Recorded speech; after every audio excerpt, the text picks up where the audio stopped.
I live in a heavy forested part of West Virginia. I enjoy taking bike rides by myself. Call me antisocial, but the experience of nature and breathing in fresh air as it's filtered by the trees just isn't something I want to be distracted from. So, if I can avoid having company with me, I do. I was out for another biking session as usual, but I didn't notice right away that there weren't many sounds coming from the forest. It's usually electrified with sounds of insects and birds and other things. But this particular trip, the woodland around me was very quiet. Granted, the cold weather was coming in, but it wasn't anywhere near soon enough to bring in that level of silence. I didn't question it as much as I should have, and I continued my bike trip as usual. After about a half a mile of nothing but that strange silence, I felt the weight of eyes on me from behind. I stopped and looked behind me, and I saw this peculiar shape that was both animal and human. It was animal in the aspect of having very mangy and coarse gray and black fur. It was like seeing a salt and pepper beard covering an entire person. The face where the hair was the thinnest, and the face could almost have passed for something human if the nostrils had not been two gaping holes that compromised most of the nose. The eyes were the most telling part about this piece of nature of what I was seeing. They held a trembling light to them that appeared far too primal to be anything truly human. If there was anything about it that was human, it was the mouth. The shape of the lips was nothing unusual. The teeth that those lips hid, however, were very long and looked to be very sharp. Either from birth or from use, I couldn't tell. I didn't wait around to see how good its manners were. I pedaled for all I was worth. I was pretty sure I could hear the thing's footsteps behind me, and it was doing a disturbingly good job of keeping pace with me. I looked over my shoulder just a few more times, and each time it was something that I should not have done, because I could feel my sanity breaking just a little bit more.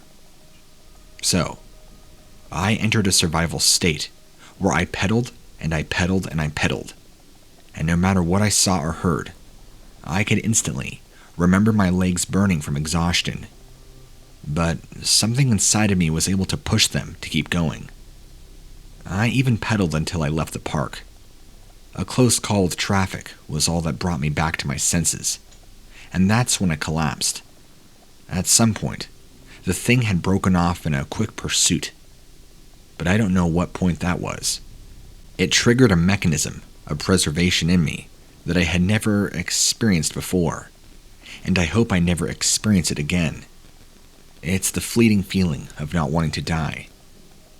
Look, I'm not exactly sure what I encountered that day, but everything points to a territorial Bigfoot that was probably pissed because I came too close to its home. But in reality, I have no idea, which is why I'm running to you for answers.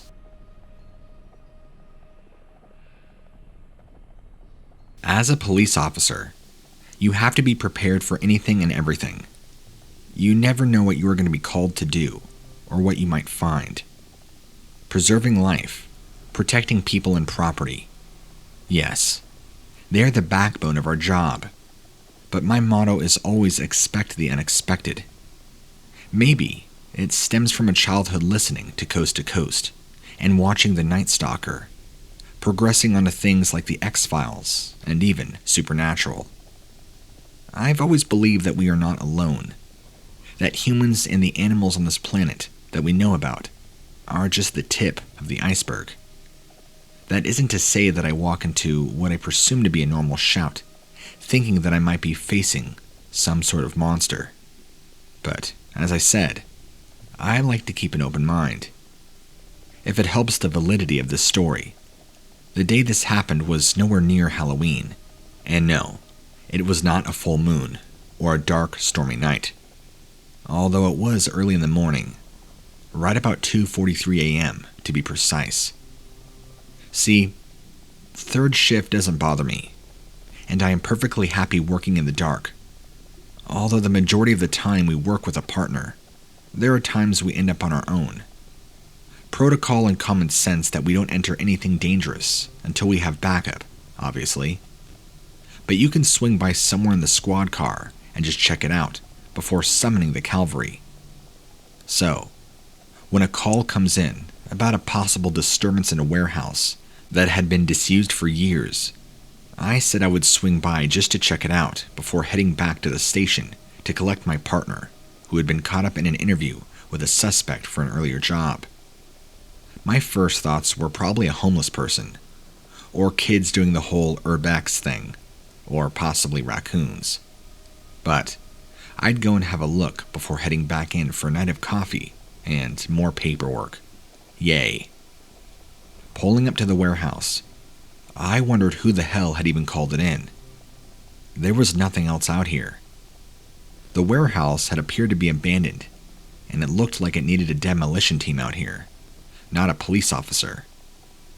I got out of the car and shone my flashlight around the perimeter of the fencing, listening closely for any sign of movement inside, and looking for any sign of anybody where somebody could have possibly broken in over this chain link fencing. Just as I heard a crash from inside, I also spotted a hole in the fence that looked as though something had ripped it apart. Damn, I thought, shining the light in through the gap. That scene in Terminator 2 coming to mind when the electric ball that sends them through time burns the circle in metal mesh. I could hear something moving around, and against my better judgment, I decided to head in through the hole and check for myself. Dumb, right? Well, I was inclined. I went in, flashlight out, channeling my inner Mulder. It was almost impossible to guess which part of the building they had gone into. The majority of the doors and windows were smashed or just gone entirely. I stood listening for a moment or two, and then heard some footsteps coming from the left. So, I headed in through a doorway that had been wrenched open. The smell was the first thing to hit me. The eye-watering stench of ammonia from years of piss made me gag, as did the overwhelming stink of animal feces and death, rot and old meat, which was confirmed as I shone the light down the floor and saw a couple of dead animals, their bodies rotting and heaving with maggots.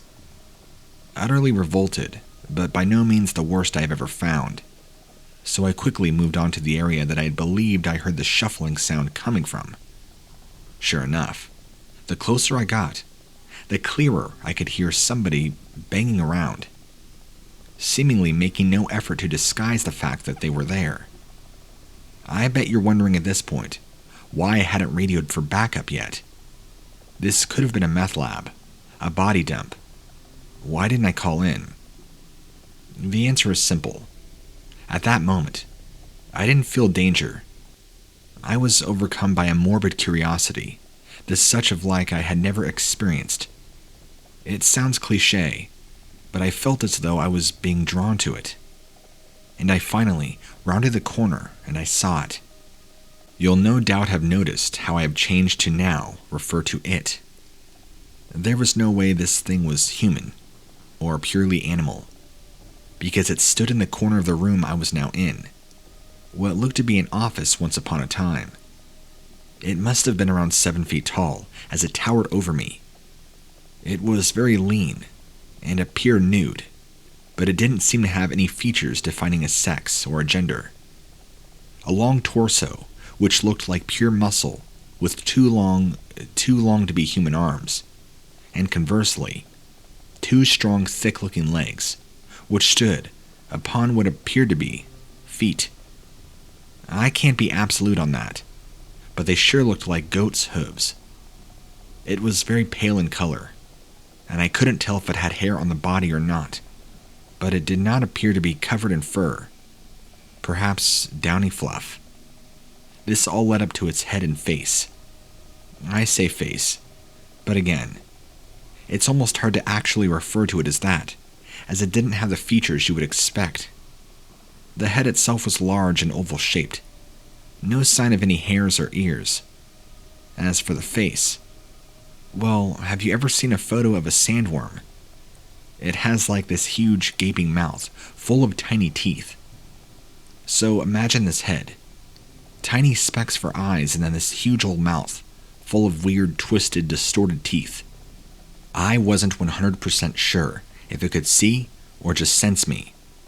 But as I stood there, rooted to the spot for a moment or two, trying to take it all in, I remember thinking that it felt as though it were staring right at me. I had two options right there and then. If I had been facing another human, I would have tried to reason with them, ask what they were doing. But this thing didn't look like it wanted to exchange pleasantries. I could hightail it out of there, or shoot. I already had my gun out, and I'm not proud of it, but I put several rounds into the thing before it had a chance to come anywhere near me. It let out a horrendous noise, the like of which I've never heard before, but the term wailing banshee seems appropriate. I could see it was wounded from the shots, and then the faster I've ever seen any creature move, it tore out of there. I still stood there in that spot for a moment before instincts kicked in and I gave chase, but I never found it, nor was there any trace of blood where it had been standing, despite me having seen the bullets go through it and holes in its torso. I searched all around, but it was literally as if it disappeared. So what did I report back? Did I tell dispatch all about my encounter with an unknown thing? No. I told them I had entered the building and found evidence of animal activity. Case closed. I return there every so often when I am on patrol, day and night, just to see if there is any sign of the thing or any likes of it returning, listening out for any calls from that area. But there has never been any further reports, and I have never seen it there again.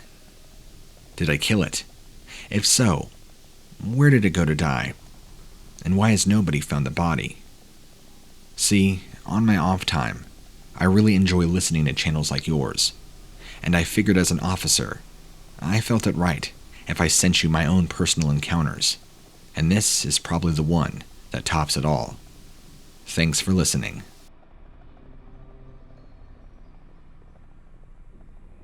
I've done what everybody does once in a while, and actually stayed out too late. I didn't get robbed or mugged, or beaten up, or anything, but something did happen. I was in an area where most of the time, people stayed away for some reason, and that's what seemed to make it all the more peaceful. People seemed to think it made it that much more dangerous. I didn't understand why. It seemed like there were just as many animals as there were anywhere else.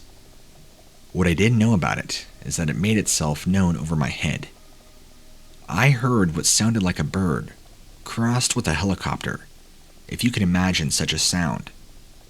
The rapid whooshing of its wings, plus this horrible shrilling cry. It was enough to make my heart stop. So I ran for my life. I took glances at whatever it was, but unfortunately, not able to see much detail. But besides the large tattered wings, I did see what I believed to be two glowing eyes. They didn't have pupils, but somehow, I knew they were fixated on me. I experienced the most adrenaline that I ever had that day, and I have no idea why thrill seekers are addicted to it. To me, it was a very unpleasant experience. I was convinced I was going to die. I did make it home safely, the monster, or whatever it was, breaking off its pursuit. But I never went out there alone like that again, and I have no desires to do any more urban exploration on the East Coast. I've been told by friends, whom with I've shared my story, that I indeed had an encounter with the Mothman. I'm writing to you because I wanted to know what you think.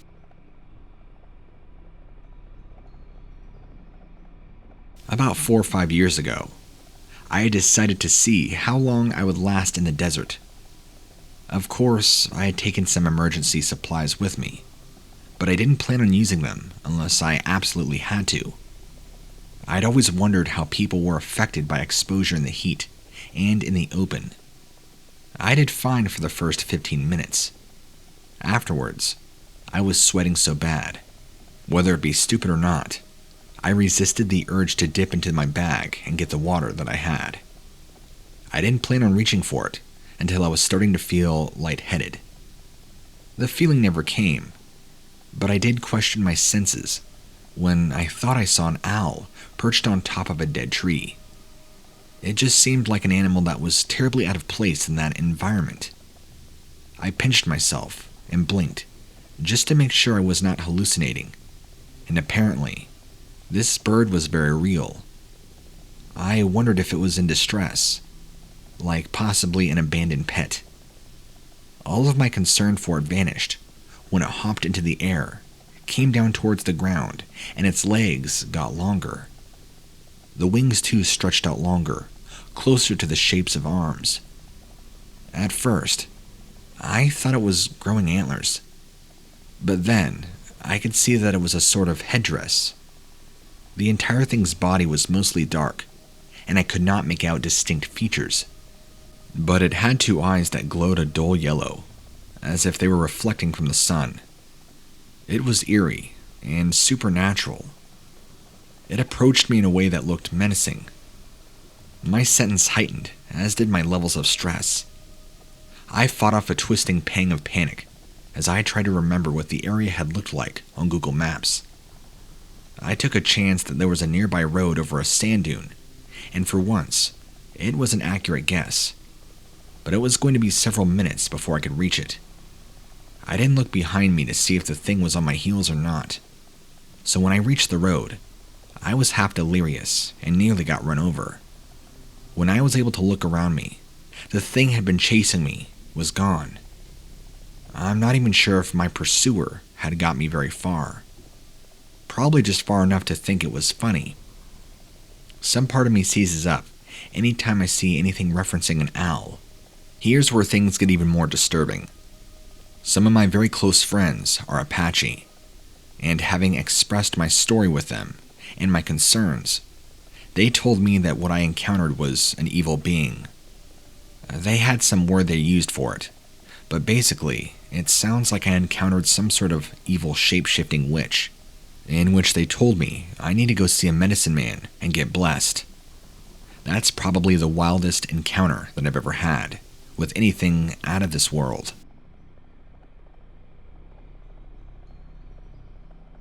A few years ago, I had an utterly horrendous experience while walking my dog. It upset and scared me so much, I haven't really been able to talk about it like I need to. But I feel that it might be time, and that just maybe, if others hear it, it might help another pet owner from suffering the way I have. It almost seems unbelievable, and if I did not have to face an empty dog bed, I would have never have supposed it to come true either. Sparky was the pup of a couple of working farm dogs, and although he was a very happy pet and companion, he needed a lot of exercise just to be able to burn off all of his excess energy. I was a bit of a fitness fanatic myself, and would often take him on runs with me. He never seemed to tire, which was one of the things I loved most about him. It was during one of these long runs that it happened. I had had a stressful day at work, and had been stuck in the office long after I should have been home. So, I needed to run out and work some kinks, and to apologize for my dog, for him having been stuck in the house for so long. It was already dusk, so the evening sun was already low in the sky, but we knew the route so well that it didn't matter too much. My dog was a very well-trained dog. He rarely needed a leash, especially on evenings like this, where he needed his exercise, and it was unlikely we'd come across any kids. This is all in part to why I was so surprised when he acted the way he did on our trip. He began howling and bolting into the woods off the track we always stayed on. He had never, in the 100 of times we'd done this, run into the woods in the dark. I yelled back to him, and nothing. He didn't even appear to be responding to my call, which was really weird. since he did not appear to be obeying me and coming back to my call. I had no choice but to be forced to step into the trees and see what on earth was going on. Pulling out my phone and flicking on the flashlight app, I shone it onto the ground as I headed deep in the woods. I mean, he couldn't have gone that far.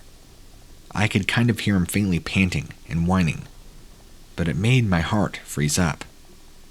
I continued to call out to him. More whimpering from further into the trees alerted me to the fact that something was very wrong. I just plowed through, though, and tried to find my way around all the branches. I have no idea what I expected to find. Maybe my dog came face to face with another stray dog, possibly, or a big mean raccoon, or some sort of wood-dwelling nighttime animal. What I never in my worst nightmares thought I would see was a huge hulking figure in black, massive wings spread out, as if ready for flight. And that is not even the worst. It's been almost 3 years, and I could still see the image clear as day in my head. It appeared to have glowing red eyes. Because it was so dark, and in my terror, I didn't think to shine my flashlight at this thing to see it properly. And part of me is glad, as my dreams are now bad enough. I couldn't imagine seeing it in full. But the other part of me wishes I had gotten a good look at exactly what this thing looked like. As I have already said, it was huge. The stature appeared as if it were tall and broad. The wingspan massive. There was no way that this could have been a bird. I assume it was standing on legs, but I couldn't really tell. And to be honest, I was so terrified by its eyes. And of course the fact that it seemed to have arms. I mean, I guess it must have had arms. It was holding onto my dog. Then, in a way which defied how heavy its mass appeared, it lifted off the ground with ease and took off. Those massive, disgusting black wings flapping and causing a large rush of wind, nearly knocking me back. I cried out, remembering feeling terribly frightened, repulsed. The feelings have never lessened. I still feel very empty and guilty over all of it. Whatever it was took off with my dog. I have never seen him since. His crying as he was being lifted up into the air will never leave my mind. I have no idea what it was, or whether anybody else has ever seen or experienced anything like it.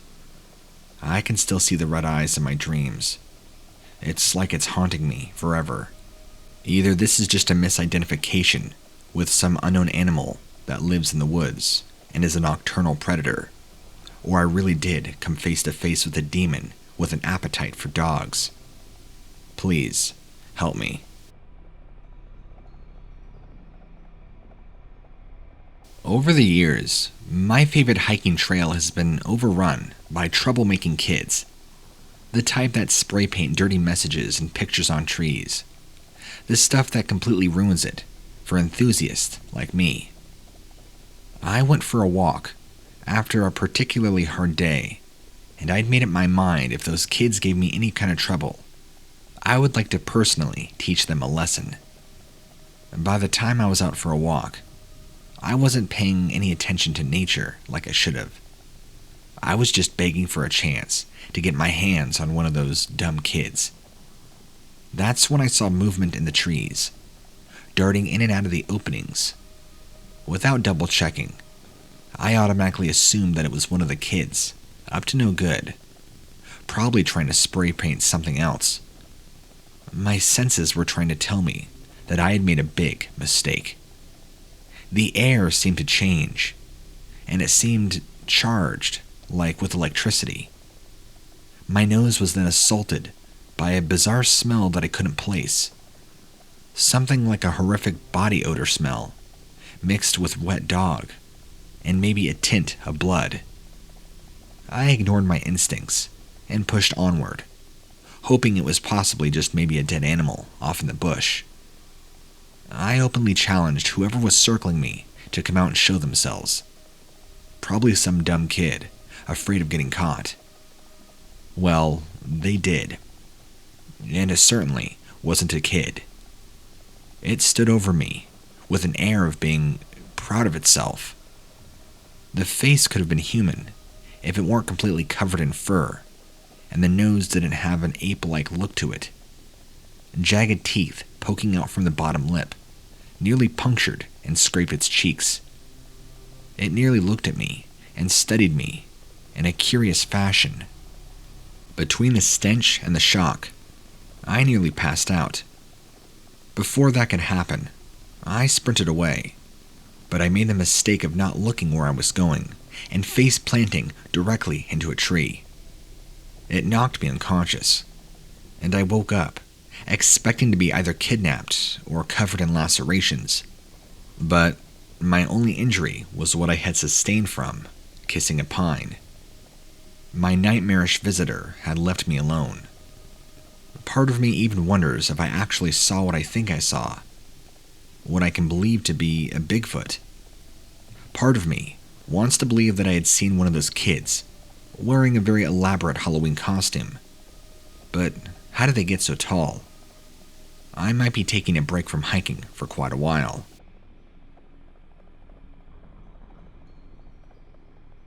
I had been out drinking with my friends, and it was such an unusually hard night with the shot glass that my friends all took off, and more or less without me. So I was hammered, and the bartender wasn't going to let me stay inside anymore.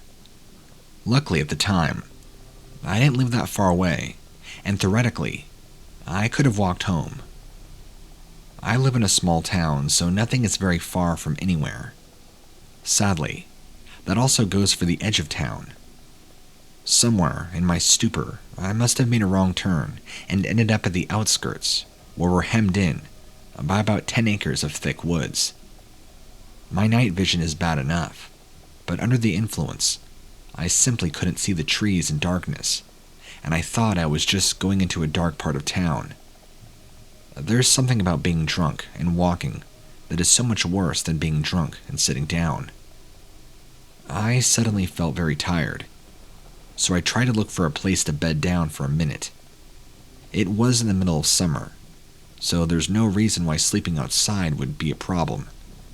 I tried to curl up next to what I thought was a large gray rock. Well, the rock jumped and snarled at me.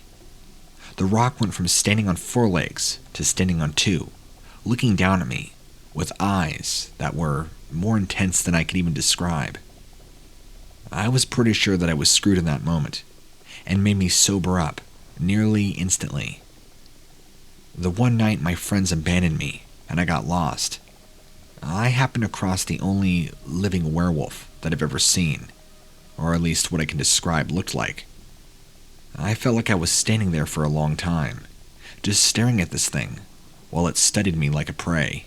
Anyway, after that, I kind of blacked out. The next morning I woke up in the same spot, with my friends pulling up next to me in the car, telling me I'm a bum and making me get in. I told them about what I had seen last night, to which they all laughed at me. Look, I know this sounds crazy, and even though I was intoxicated, I still saw what I saw. I experienced the fear this thing emitted off. I don't believe in fairy tales or monsters, or even watch shows like X-Files, but this is straight out of a horror movie, a Stephen King novel. This terrified me, and so I thought I would try and share my story with as many people as would listen.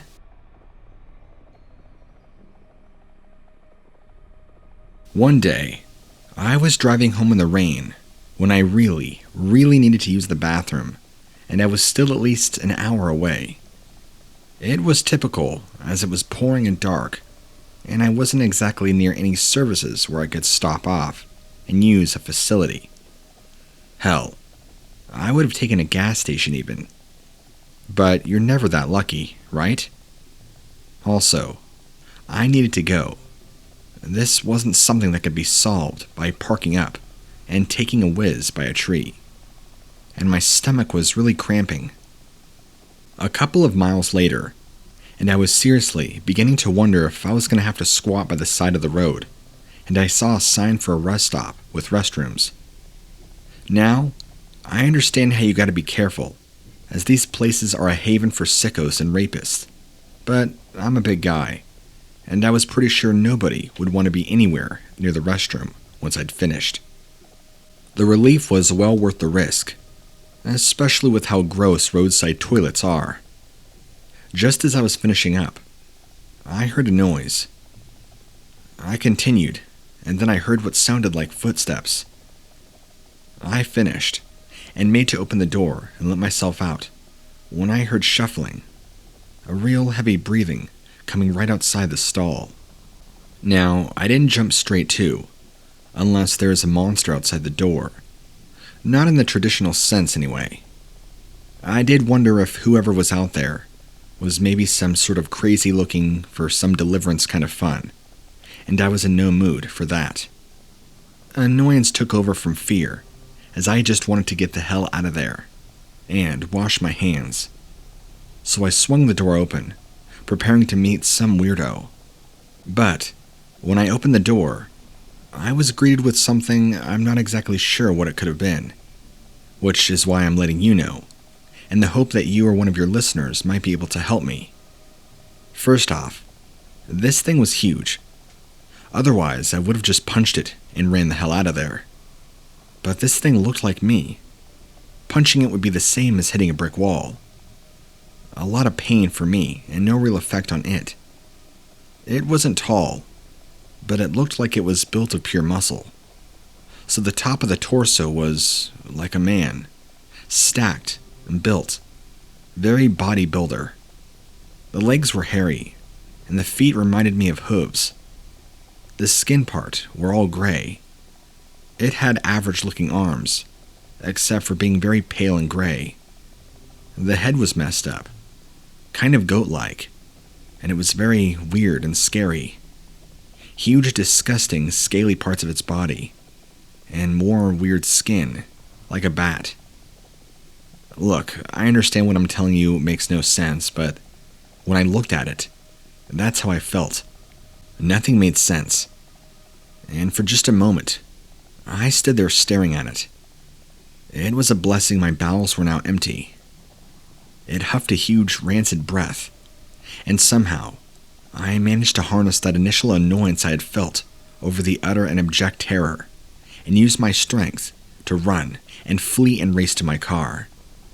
I put my foot on the gas and sped out of there as fast as I could possibly go. I didn't slow down for many miles after. Even then, I kept checking my rearview mirror, hoping it wouldn't follow. So, what are your thoughts? What did I see? What followed me? What was there? I'm out of ideas. There's no logical explanation for any sort of animal, any sort of creature. I'm just glad I got out of there alive. What you're about to hear is not a Dear Mr. X letter, to which I'm sure you've grown accustomed.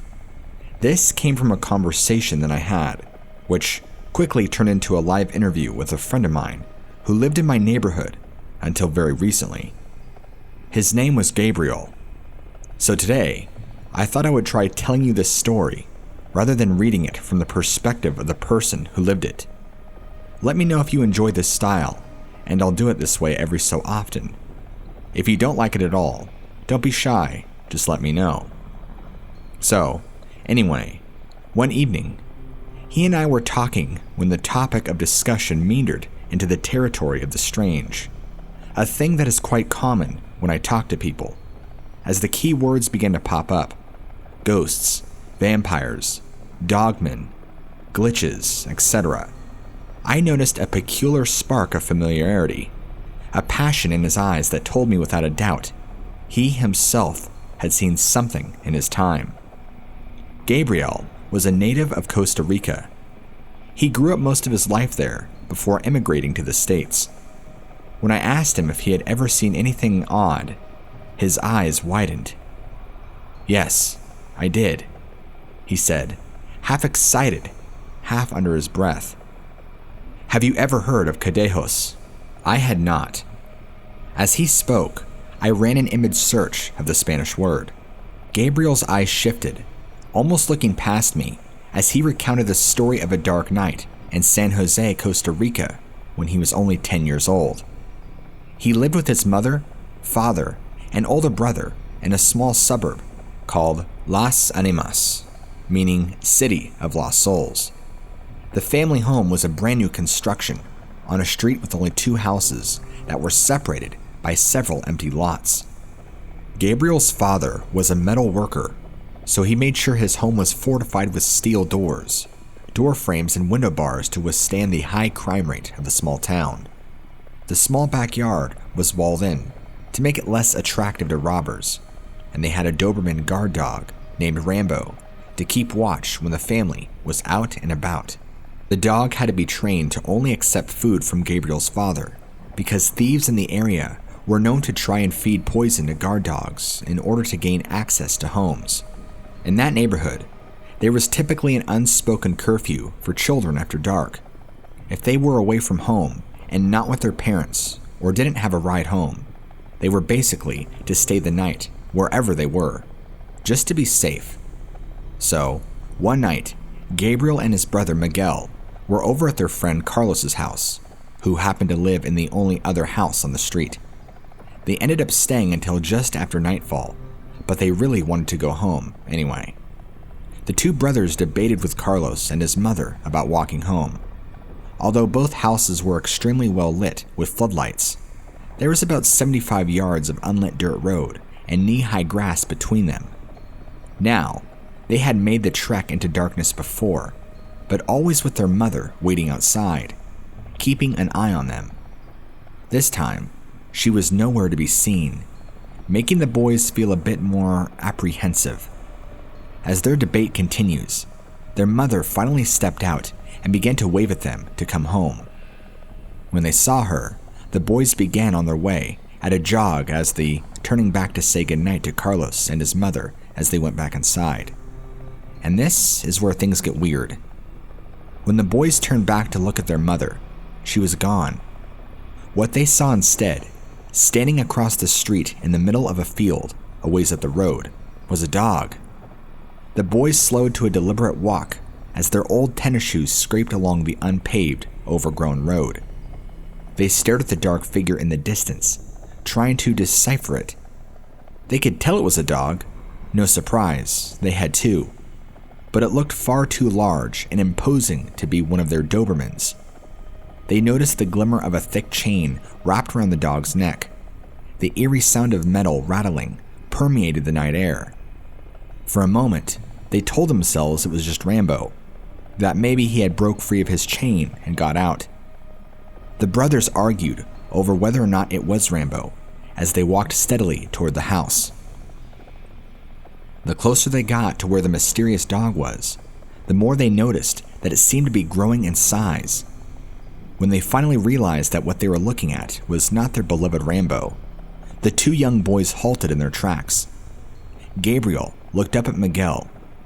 As we sat in my studio, Gabriel's eyes began to welt with tears. He said that despite all the trouble they'd gotten into, it was the first time he'd ever seen his big brother scared. They didn't know it at the time, but what they were seeing, the thing that was watching them, was a cadejo. What you and I know as a kind of hellhound. The black dog shifted its ominous gaze between the boys and their house, looking back and forth over and over as if acknowledging that at any moment they were going to have to make a run for it. It stood as an imposing wall between them and safe haven. The boys knew that they were far too in to make it back to Carlos's house without being caught, but continuing down the road felt like certain death. Their best chance was to walk back the way they came. They slowly turned and started back when they heard their front door open. Their mother emerged from the doorway with her hand shielding her eyes from the floodlights.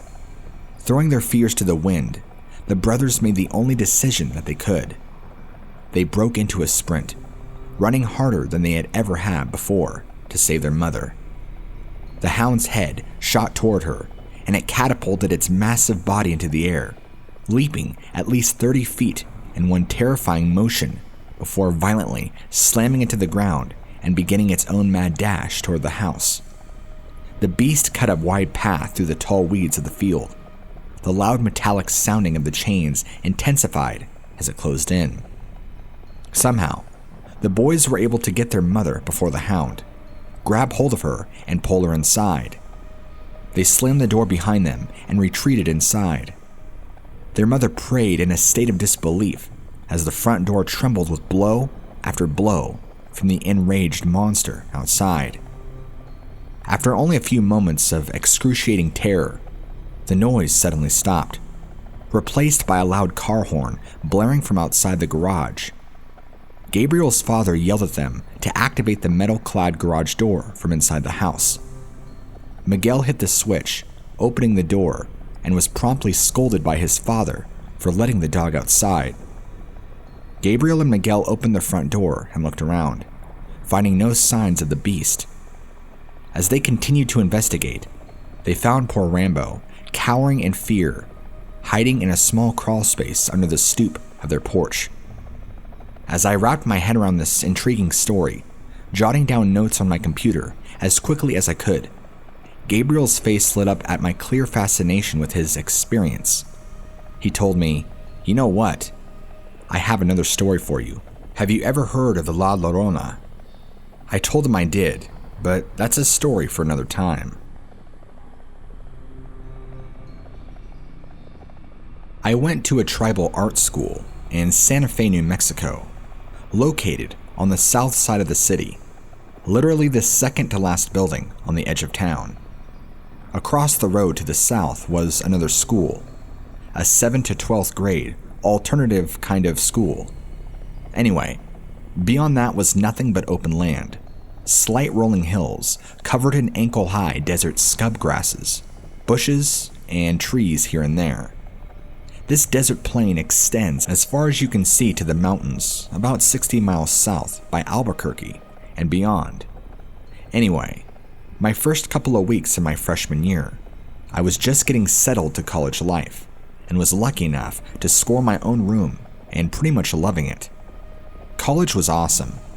Anyway, I've been a pretty big stoner since I was 14, and this didn't change much in college. It was just after midnight, and I went outside behind the student housing building to smoke a bowl and found myself alone. It was a smaller school, about 250 on-campus students, so it was not unusual to find the smoking area empty.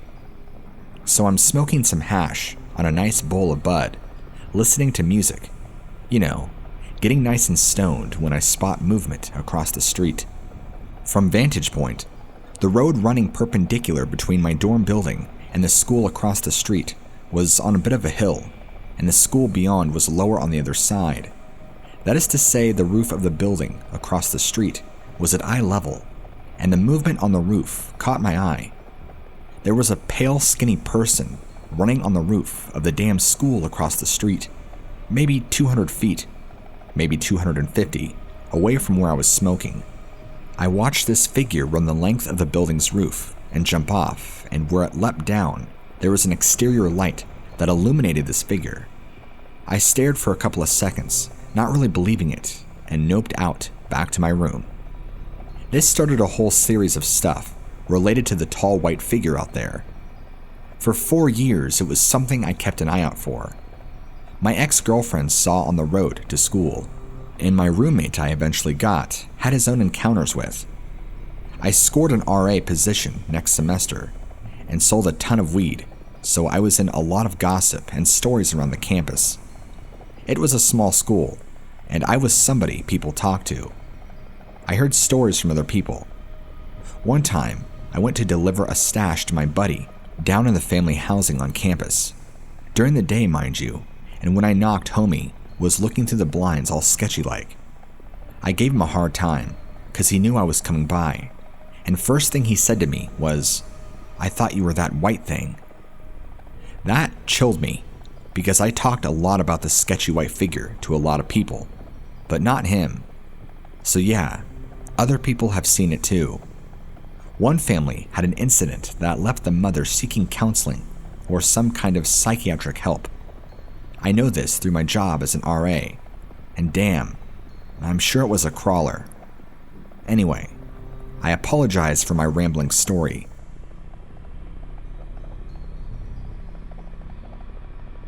My friends and I used to camp a lot in the El Dorado National Forest. We had a spot along the Sopiago Springs that we used to camp at a lot. One weekend, we decided to go for a 3-day foraging camp. We brought in MREs in case we couldn't find anything, some guns, and some supplies to set up shelter. But that's about it. First night was chill. We cooked a bunch of crawdads and a squirrel my buddy shot, drank a few beers we'd brought, and slept just fine. Next day, something felt off to me. One of my friends who was with me and I had some really creepy experiences in this part of the forest in the past, and it felt like a bit like those. Forest was dead silent, and you felt like something was watching you. I grew up in the woods, so I know the signs of a predator, but this felt different than a bear or a mountain lion. When night fell, my friends went 200 yards or so upstream to do some stuff. I was alone in camp. The feeling got even stronger, so I built up the fire nice and big and grabbed a gun. I kept hearing faint voices from the woods in the opposite direction of where my friends went.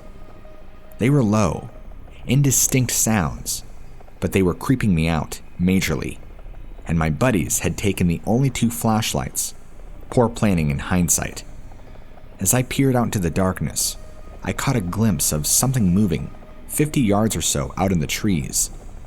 I snapped the rifle to my shoulder and got the scope on it. It was pretty dark, and the only light was from the fire, but I could see the outline of what I was aiming at. It looked human, but was on all fours, and its arms seemed a bit longer than they should. It stood a bit like an ape, but very low to the ground. I only saw it for a second before it loped off deeper into the woods. After I lost track of it, I'd hear light rustling in different directions around the camp, leaves scuffling, the occasional twig breaking. Always away from where my friends went, in the 180 degrees on the other side of the camp from their departure. I got the sense that whatever it was stalking me. I kept the fire high and was staying sharp, looking out into the woods, but I didn't see it again. My buddies came back about 10 minutes later to find me paranoid, a wreck, glassing the tree line with the scope. I told them what happened, and they got quiet, then told me the reason they came back when they did is they started to hear the same stuff I did over by where they were, and it spooked them. We spent the second night of our trip with a big fire and 3 lookouts. Nobody slept that night. In the morning, we broke camp as quick as we could and hightailed it out of there. We never camped in that spot again. This was a truly terrifying experience for me. A few years back, when I was either a sophomore or freshman in high school, I didn't have Wi-Fi in my household, so I would walk down a few blocks to the local library after hours and watch YouTube videos until I was all caught up with my subscriptions. Usually, I'd be there from about 10 p.m. to 1 a.m. After I was done, I'd leave and walk home. However, this night was a very different occurrence.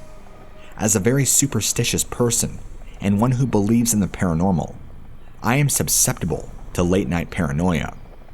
On this night, I was midway through a video when I felt more than I heard this booming bark.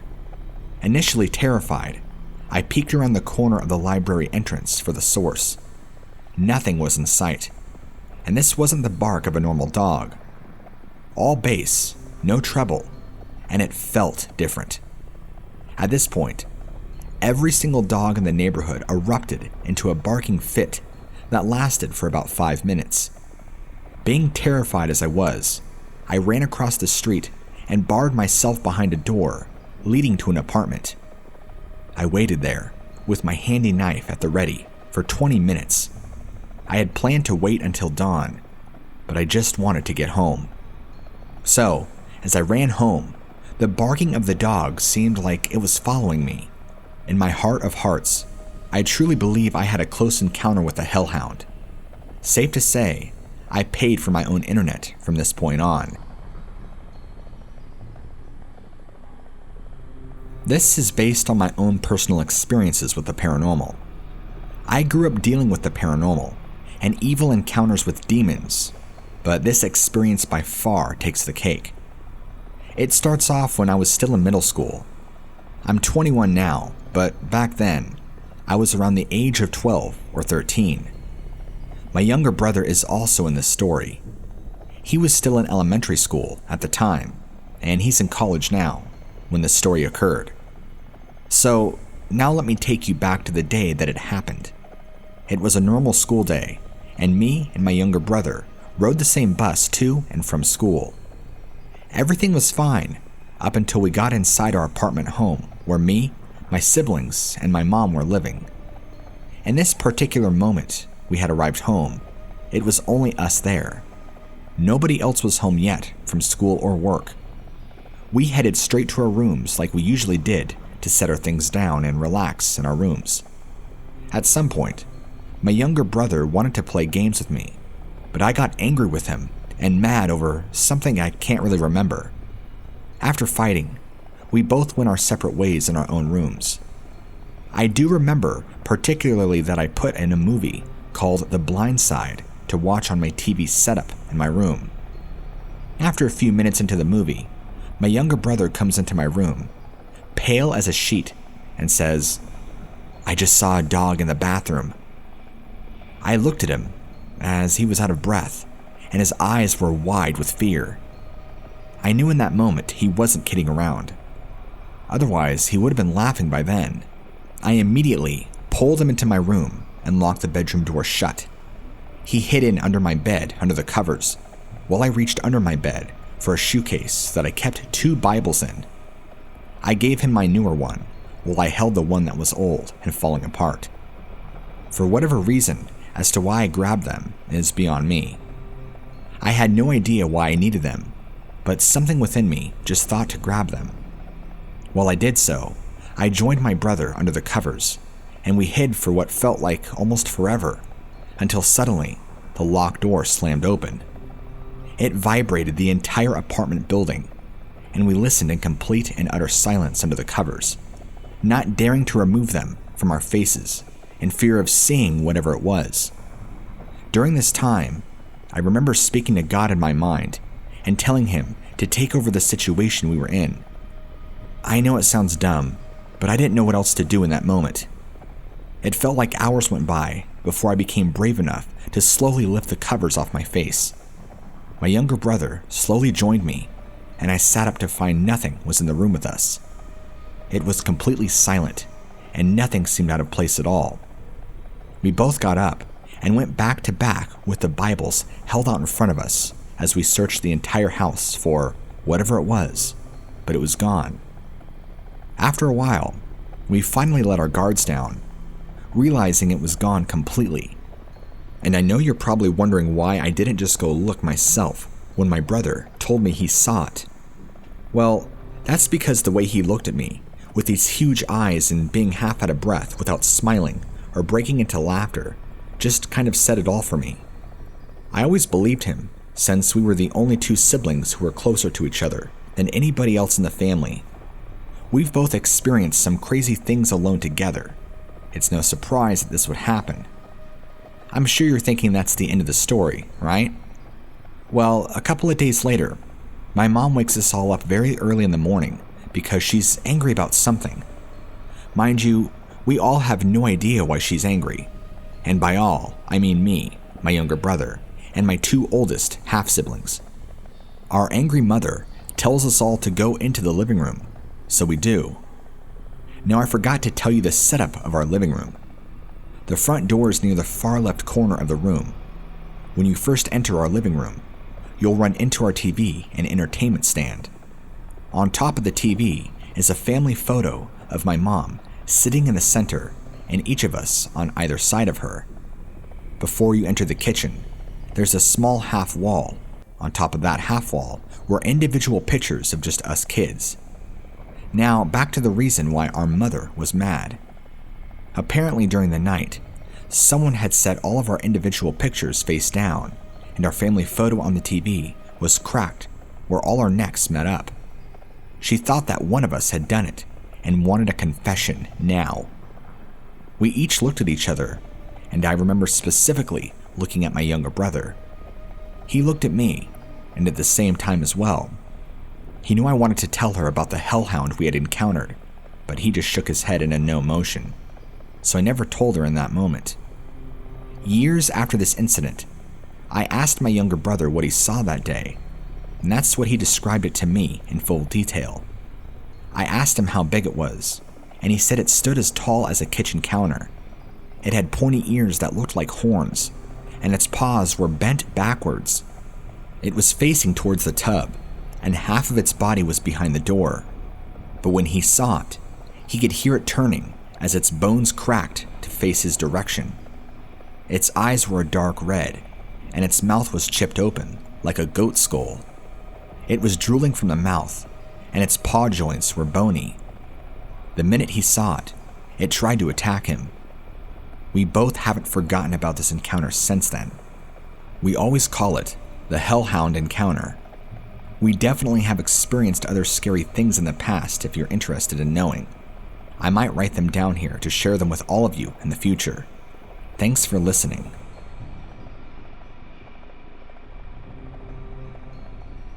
First, a little background on me.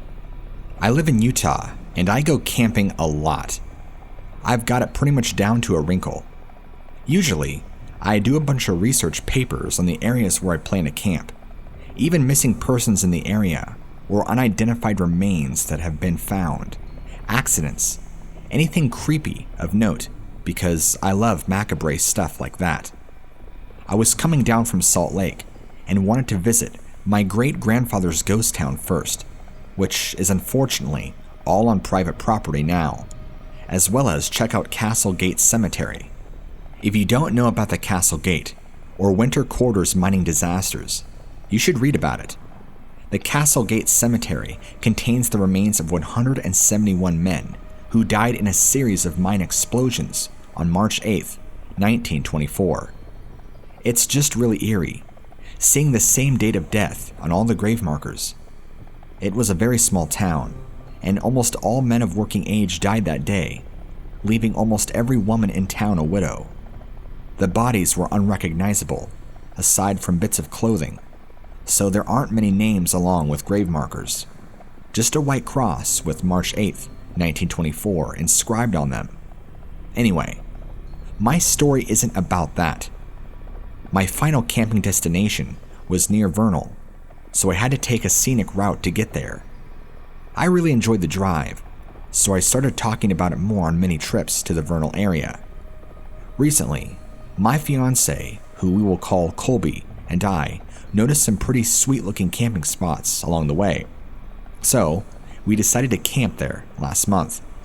It was great, beautiful, and easy to access for my SUV. I prefer to camp as far away from people as possible, while still having my car nearby, so this spot was ideal. I hadn't noticed any signs except that they were camping in the Ashley National Forest, which is weird because I always thought the Ashley Forest was closer to Flaming Gorge. It's just really big. Colby and I love camping, so we decided to take his 12-year-old son, who I will refer to as Kyle, with us for the Father's Day weekend. Kyle had never been camping before. The night before we were due to leave, I could not sleep at all. I had an abnormally long anxiety attack, which was unabated by my anxiety medicine. I couldn't shake the feeling that something awful was going to happen to us if we went.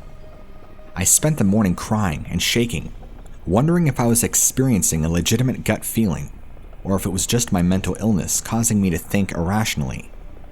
I voiced my fears, as Colby also experiences anxiety, and he is incredibly understanding when my mental illness gets rough. I did not want to ruin Father's Day for him and our kiddo. They were very set on going. I eventually calmed down, and we arrived at our spot after about a 2.5-hour drive. There were no other people around, which was fantastic. The area is home to a lot of free-range cows, and there happened to be a ton of them around our campsite.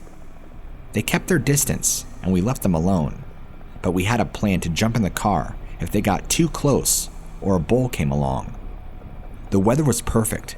There weren't too many bugs, and aside from the cow pies and a lot of cattle, I couldn't have asked for anything better. Clearly, my anxiety was just that, anxiety. We each set out to prepare for camp. The boys focused on the fire pit and gathering wood, while I set up the tent and inflated the air mattress. We planned to sleep in the tent, while Kyle slept in the car on a twin-sized air mattress, so he would be plenty comfortable and safe. We have a decent amount of gear, so the spot was pretty awesome once it was all finished. We even hung up a string of solar-powered lights for when it got dark. Around this time, a very large bull came along, so we had a chance to implement our emergency plan of getting in the car, just in case. He just kind of herded the cows away from our area. It was nice having the cows gone, as the sun was setting. All we still needed to do was make dinner, so I started working on that, while Kyle hung out in the back of the car on his mattress, snuggling up with a blanket, as he had been saying he was tired and wanted to take a nap. Colby and I went out to gather more wood, and though we didn't mention it to each other at the time, we both felt very uncomfortable. We didn't want to go far from our campsite or split up. We just had this feeling of being watched, like something was lurking behind the many bushes around us. I attributed it to a stray cow or maybe some deer. We returned to the campsite less than 5 minutes later. Sunset was gorgeous from what we could see in the clouds, and this was about the time that Kyle got up and wanted to wander around. I totally understand wanting to roam around and explore as a kid, so that was normal. He started walking off in one direction, and his dad said, "Where are you going?" To which Kyle responded with, "Places." He then turned around and walked to the tent, like that's what he wanted to check out. Maybe 20 minutes later, he said he saw some eyes reflecting in the trees behind us, and that he was going to go check it out. I just laughed and said nope. Besides, dinner is going to be ready in another 20 or so minutes. I thought maybe he had just seen another cow or deer. No big deal. He and his dad were on the other side of the car when I pulled dinner off the grill. I stood up to tell them that we could finally dive into a tasty tinfoil dinner of chicken, potatoes, broccoli, carrots, and garlic. Not to brag, but I make a darn fine campfire dinner. It was incredibly dark. The kind of dark that only really remote places can get before the moon rises. So we were using our flashlights pretty heavily. I did a quick scan around with my flashlight, and straight ahead of me, a stone's throw away, about 5 or 6 feet off the ground, I saw a pair of eyes reflecting back, just staring at me. These were not the eyes of an animal. They couldn't have been a cow, deer, elk, bear, or a mountain lion. They were just barely reflecting, and they were very close together. They looked distinctly human. There's a person just staring at us in the middle of nowhere? They didn't make any noise getting there, and they did it in the dark without a light. My stomach sank, and every hair on my body stood on end. I called out and said something like, "Babe, come look at this," because I was unsure of what I was actually seeing. As I partially turned to look for my fiancée, my flashlight left the eyes, and I immediately whipped it back over. The eyes were still there, just staring right at me. That's when I realized how real it was. Most animals would have bolted away after that, and a cow would have made a noise getting there. I was frozen, my eyes trying as hard as they could to see in any form of the darkness. As Colby came around the car to me, the thing stood up unnaturally and quickly, and the eyes went up to about 10 feet off the ground, still staring at me. That's it. A human is scary enough, but some 10 or 11 foot tall humanoid creature with that kind of speed is beyond terrifying. I backed up and yelled, "Get in the car, get in the car," and my voice was shaking, trembling. My lovely, obedient son, for the first time in his life, didn't ask questions and just hopped in the car. I threw myself in the back with him and Colby, got into the passenger seat as I had piled some bags in the driver's seat. Stupid, I know. I quickly described what I saw, and I noticed I was physically shaking. I'm not the toughest chick around, but I've been through a lot of stuff I probably shouldn't have survived. I've done solo camping trips and solo hikes, and I've never been spooked. I've been snorkeling in the ocean at night and seen eyes reflecting, or eels and stonefish within a foot or two of me, and I might shiver a bit. But that is nothing compared with the absolute terror I felt upon seeing those eyes rapidly ascend. Colby quickly moved the bags and climbed into the driver's seat, started the car, and turned on the high beams. We couldn't see anything, but we knew we needed to leave. We pulled the car right up to the tent, grabbed our machetes, and told Kyle to stay in the car no matter what. Colby covered me while I grabbed the bags of our clothes out of the tent, and I doused the fire with a few gallon jugs of water we thankfully had nearby. Needless to say, we flew out of there like a bat out of hell, leaving the tent, cooler, and dinner still steaming on the grill. The drive down the pitch-dark canyon was nerve-wracking. After we had all been silent for a bit, trying to make sense of the situation, Kyle asked, "What color were the eyes that you saw?" And I responded that they were a light bluish green. He said, "That's what I saw too." I asked him how far apart the eyes looked. He said they were close together, like a human's eyes would be. I know now that human eyes reflect red, so it couldn't have been a human. Besides, I don't know many 10-foot tall people. We pulled over at a well-lit gas station when we got to the nearest town and booked a hotel room for the night. On our way there, we noticed a car following us closely. We were already unnerved. Colby slowed down a bit in case they were wanting to pass us, and then we saw the red and blue lights blinding us through the mirrors. He pulled over, and an officer told us we were going about 10 miles under the speed limit. He asked us where we came from and where we were going, and we told him the truth. We knew it sounded insane. We hadn't been drinking. We didn't have anything illegal on us, but I did still have the machete next to me. Luckily, he didn't notice it, and he seemed interested in the story. He said, and I quote verbatim, "It doesn't really surprise me. I've heard a lot of stories of weird stuff happening up there." He told us to have a nice night and let us go. Thanks, officer. We returned to gather our stuff in the morning, and nothing had been touched. The food was still sitting out. The chicken, the bread, the bag of garbage. Nothing was disturbed or nibbled on. Last night, I decided to do more intensive research on where we had been camping.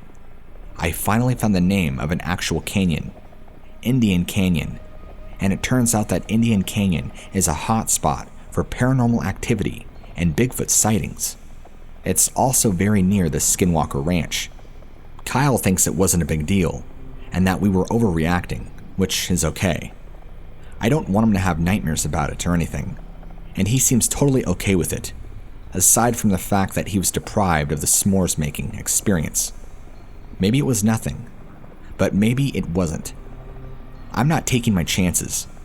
We have promised to take him for another camping trip so he can have his s'mores thing, but we will not be visiting Indian Canyon ever again.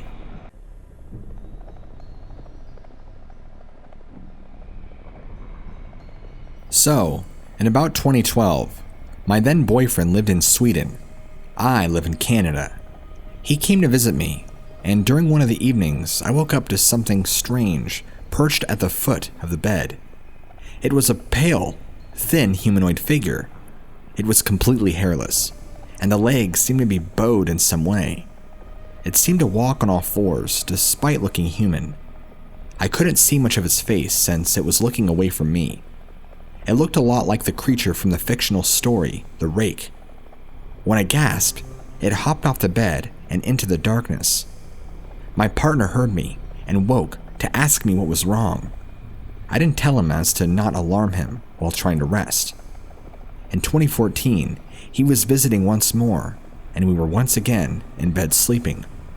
I woke up to hear my boyfriend screaming like I've never heard before. I immediately turned on the light and shook him to try and snap him out of it, but he just screamed and then cried. After 30 or so minutes, he finally was calm enough to explain what had happened. Apparently, he woke up to a pale humanoid figure with a gaping mouth and black, sunken eyes basically on top of him. As he screamed, the figure slowly backed itself into the closet, whole, staring at him, crawling on all fours. I felt sick. I never ever told him about what I saw a few years prior.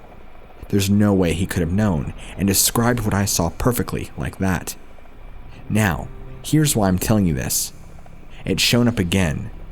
My ex messaged me today, since we're still friends, and told me his now girlfriend has seen the pale man.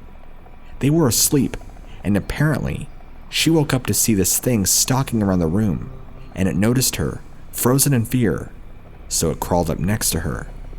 My ex woke up and tried to console her. She described what she saw. It apparently was perfect exact match to the thing we both saw. I only ever told him what I saw after his experience, and she has never ever heard of either of our experiences. Is this just a mass coincidence of a hallucination? Or is this a demon or some sort of haunting? A skinwalker? A crawler? I'm really freaked out.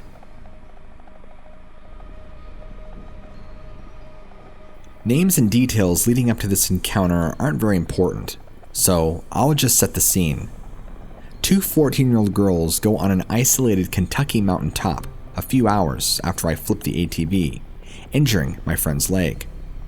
I had tried to act quickly, but I was too weak to get the ATV upright by myself. Once the both of us lifted it, we promptly flooded the engine.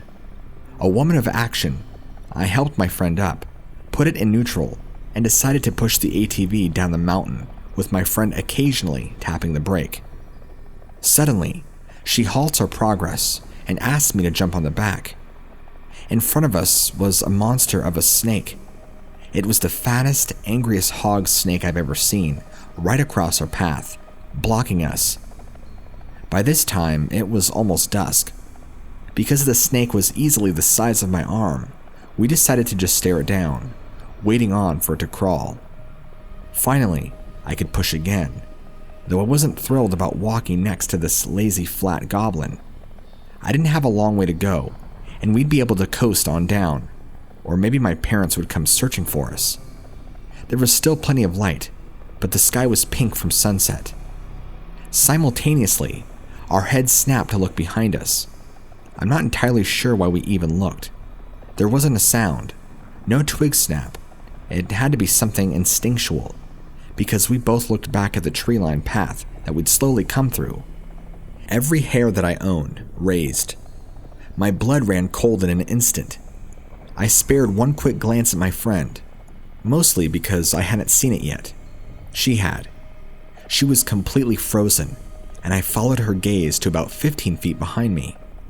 There sat this creature, hunched over, boneless, yet with some humanoid form. It was skin, pale white skin. At first, I thought that's all it was, like Buffalo Bill or Gollum. Then barely a second after that panicked observation, I noticed its face, its eyes. They were so deeply set that I at first was terrified of the glance. I thought they were only empty black pits. The setting sun struck them just enough that I could see the refraction. Its nose was flatter than Voldemort's. This hunched, naked, pale creature was studying me just the same. Its lips were pale, pink, and trembling. A horrifying thought informed me that this gaunt creature was famished, starving, hungry. As if it heard my inner dialogue, it raised its skin-wrapped, skeletal hand to silence me. Then, it waved its claws one finger at a time. I wished that I had counted them, but I was trying desperately not to piss myself. Then, the sweetest sound that I'd ever heard. The ATV started. My friend, the angel, must have turned away long enough to try it, so I risked it as well. I leapt onto the back of the ATV, sobbing, and wrapped my arms around my buddy so tightly. That's probably the reason for her cracked rib, and not the accident. When I glanced back, it was gone. Halfway down the mountain, we ran into my parents. It was pitch black. We survived, and talked about it later at the hospital. Turns out, she didn't even know how to start the ATV. It wasn't her. It's been a few years since this happened. I haven't been back on the mountain. I'm still friends with her and we've talked about it a few times. We've theorized various possibilities as to what it could have been, but we can't agree. I've tried to find similar encounters, even in mythology. Finally, I'm here. I'm sure that I've not explained it very well, but I did my best to try. Do you have any ideas about what it is? Did it want to eat me or help us? We both saw it, so at least I know I'm not crazy. I remember these experiences I had as a 5 to 6-year-old.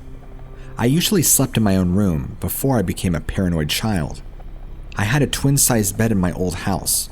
The door to my room was about 10 feet to my left of the bed. Between the ages of 5 and 6, maybe 7, I had numerous experiences with 2 different, I don't know what to say, ghosts? Demons? I really don't know. It started after what I thought was just a disturbingly vivid reoccurring dream. I'm a lucid dreamer, and when I was little, I could wake up by screaming, and this might sound funny, but when I did, a skeleton head would reappear out of nowhere and shake me until I woke up. It went like this. It would be either late evening or midnight, and the fish nightlight I had would be a little dimmer than usual. I was always freezing cold, but not winter cold. Like the cold you get when you're playing frisbee on a cool summer day. A chilly arm cold. I would always hear a creepy hum, like 10 seconds before she showed up. A lady, a tall, thin, hunched-over lady wearing a dress in a color I couldn't identify, would open the door. And her hair, it would be covering her face. She would walk around for a bit, and I would just sit, like literally frozen in fear. Anytime I would try and scream, nothing came out, and she would notice and jump at me. I would always wake up in a cold sweat. That kept happening for about a year. It slowed down after 6 months because of one occurrence. It was like an out-of-body experience, but with ghosts. I would start in my parents' room and float over down the hallway to my room. I would float up until I was right above my bed, and I saw a shadow of a man, like he was made of nothing, like 8 foot, and his arms went down to his knees. He was almost twig thin, and he was bald. He was looking down at my body, like he was checking to see if I was okay, and he stiffened up after a few seconds and slowly looked up at me where I was, and he had no face. After that, I woke up. When I was like 9, a few months before we moved, my dad told me he met a woman who knocked on our door for no reason. She told him 2 people died in our house. One, a man who had had a heart attack, and a woman who fell down the stairs and broke her neck. I can't make this up. Now I'm in the 8th grade. I need answers as to what this could be. If a crawler like mimicked their bodies or they possessed them. I don't really know. Okay, I want to preface this by saying I have had a lot of stuff happen to me on my grandparents' land. It's 75 acres of horror, and if you're not used to it, I grew up a lot, so this didn't faze me too much. So if my reactions are odd, it's because this is my life, and I'm kind of desensitized. No, this is not the only thing to chase after me in my car, but this one was different. Anyway, okay, I was 17 years old, driving from my dad's house on the before-mentioned land. Pretty late. I think it was around 11 or so. I had dropped somebody off at my dad's house and was driving back into town to get to my mom's place. As I was driving down our long driveway, I kept seeing things move in the field. I didn't pay any attention. Probably a rabbit or something. Things moving in the grass is normal. I get out to the road, and I see something or someone in the ditch, just lying there. Me being a girl in a raggedy old car, at a place with piss poor signal, in the middle of the night with no weapons on me, I floor it. I don't care. I figured I could call my dad later to take care of the possible drunk in the ditch. I'm driving down the road, memory of the ditch person creeping me out, and I get this awful feeling of being watched. I'm traveling down this road at nearly 60 miles an hour, no signal whatsoever. Maybe I'm just overreacting. Whatever. I still speed up because I want to get signal to call my boyfriend, because it would make me feel safer. Then I see something running alongside my car. Well, I say running. It was more skittering. Lanky limbs, on all fours, running and keeping up with me, going 60 plus miles an hour down a country logging highway. I think my brain kind of had an aneurysm at this point, because I'm just repeating myself. What? I'm getting closer to civilization though, so I floor it, getting up to 80 miles an hour and leaving it behind. I call my boyfriend, freaking out about what I saw. I pulled over at a little church with a light out front, trying to logic it all out, when I see the thing again. It's on the road, skittering towards my parked car.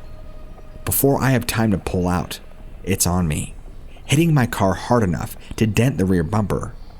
I scream, squealing out of the lot and driving like a maniac towards town. I get into town and circle around the main areas a few times, calming down before I go to my mom's. Further description of the thing. It was weirdly flat, like someone trying to do a back bend, but not bending. Its limbs were long and spindly, with pale skin stretched too tight across its bones.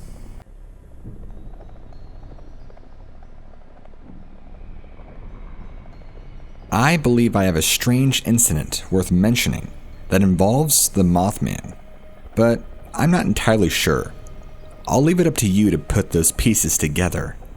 See, my knowledge of the Mothman is very minimal, but I do know that there was something involving a town called Point Pleasant, in which the Mothman appeared on a bridge, and then after, it was cited that the bridge collapsed, or something along those lines. Listen, I've barely done much research, but enough to know that what is basically described is the gist of what happened. The way I would describe it is this being is called to be a bad omen. That relates to the incident that I'm about to tell you about, because it's the only thing that leads me back to believing that this is the same being that I saw. A couple of years back in the wintertime, I was visiting my brother, who didn't live far away from me, and he had become very ill.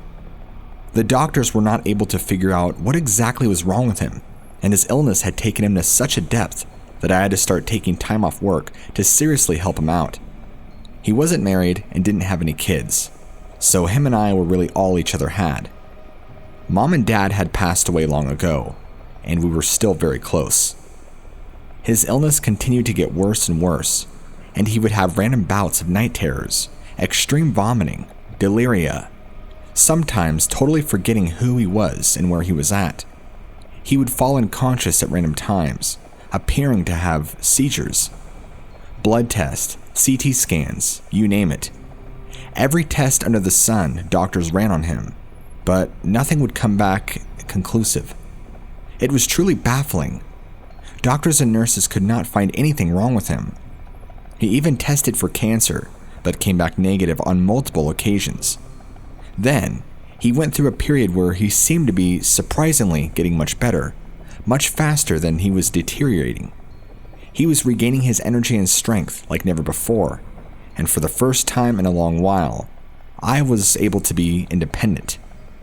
I had visited him a couple times during this, and while he was regaining his strength back, it was at this point as I was leaving the house one evening that I saw what looked to be a tall black bat-like figure perched up on top of his chimney, staring down at me with bright red eyes.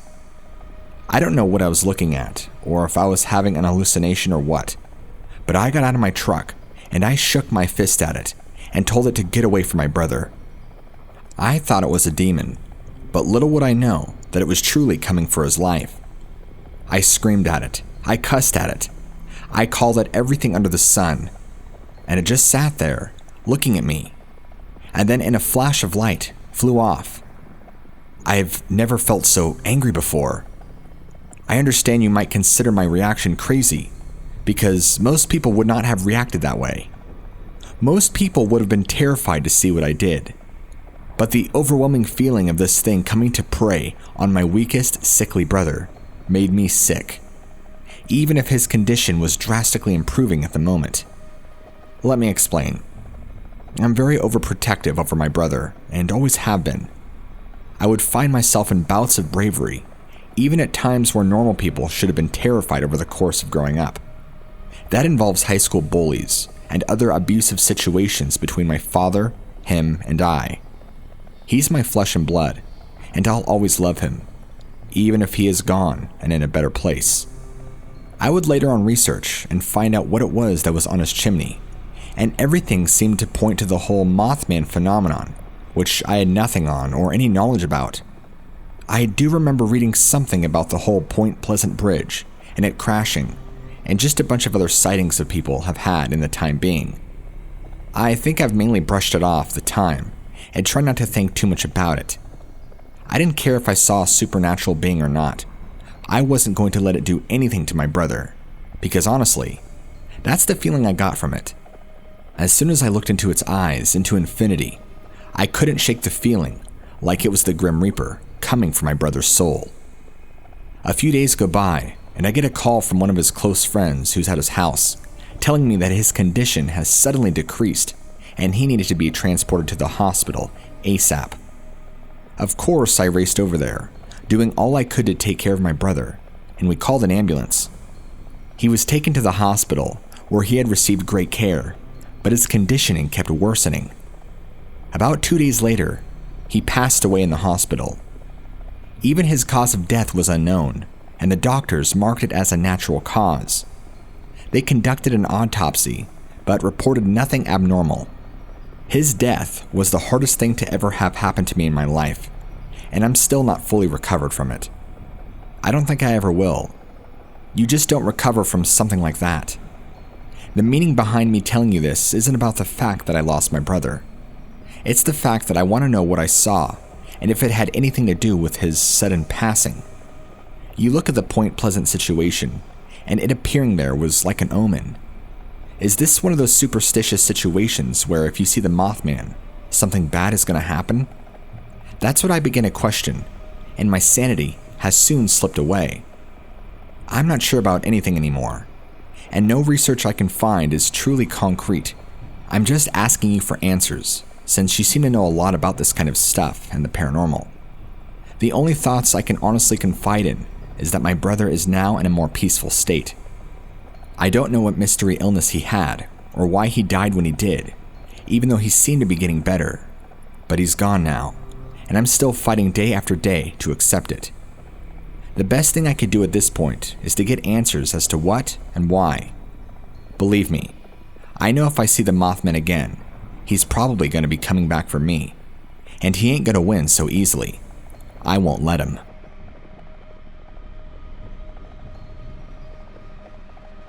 You might think I'm crazy, but I swear on what I say is truth. I do believe that I've been seeing this creature, what many call the Mothman, flying around at night around where I live. To make matters worse, many of my family has seen it too, and they all have their own stories. Of course, everybody's story and situation is different, but mine feels a little more terrifying. I've only ever seen it at night, and it only ever reveals itself by sitting on top of a tree or somewhere on top of my house, waiting for me to exit so it can terrify me. I've shot at it multiple times, but to no avail. Bullets don't even seem to bother this thing, and it never makes a sound. Even as it flies through the air or flaps its wings, nothing. Not even the air around it moving. It resembles that of a human with large wings, kind of like a bat. I've seen its face, and it looks more evil than some of the movies that I've seen on TV. I know deep down in my heart that this thing comes from the pits of hell, and I've done every ritual, every ward, every prayer to try and get rid of it, and nothing works.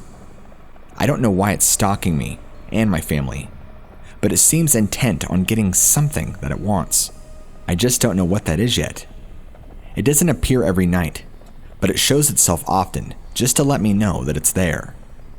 At night sometimes, I'll hear it walking around on my roof, and then it suddenly disappears, just as soon as it appeared. I can't even step outside at night for a cigarette without feeling this stifling thick feeling of something wrong. It's so thick in the air, you can cut it with a knife. I'll always know he's around because of the bitter feeling in my stomach, the uneasiness he gives off. It makes your hair stand up. Nothing can compare to the fear this thing emits. It doesn't attack though, nor has it ever tried to. That's the scariest part. It just waits and watches, as if it's waiting for something. Waiting for the right time to strike, or the right moment to act. It's calculating its movements, it's strategizing. The way it watches me, watches my family. It's unnerving, and I know it's planning and plotting something. I've gone to pastors, I've gone to healers, I've gone to psychics. Nobody has a concrete answer as to what I'm dealing with. I burn sage and I place wards around my house, but it's like this being doesn't even seem to notice nor care. I fear I will never get rid of it till it finally gets what it wants. I live in the greater Chicago area, all the way out by myself. I'm far enough away from any neighbors that I'm more secluded, and I've even opened up the lines of dialogue between me and my neighbors and have asked them, regardless of them thinking I'm crazy, if they have had any similar experiences. Of course, none of them do, and don't know what I'm talking about. It either makes them a liar, or they are in denial. It makes me feel even worse, because I know whatever this is solely targeting me and my family. Listen, I don't know if you know anything about what I'm going through, but I'm desperate. Maybe it wants my soul. Maybe it wants me dead. I don't know. All I know is that this thing is on a mission, and it's not going to stop until it gets what it wants. I just hope that what it wants isn't me, or any one of my family members.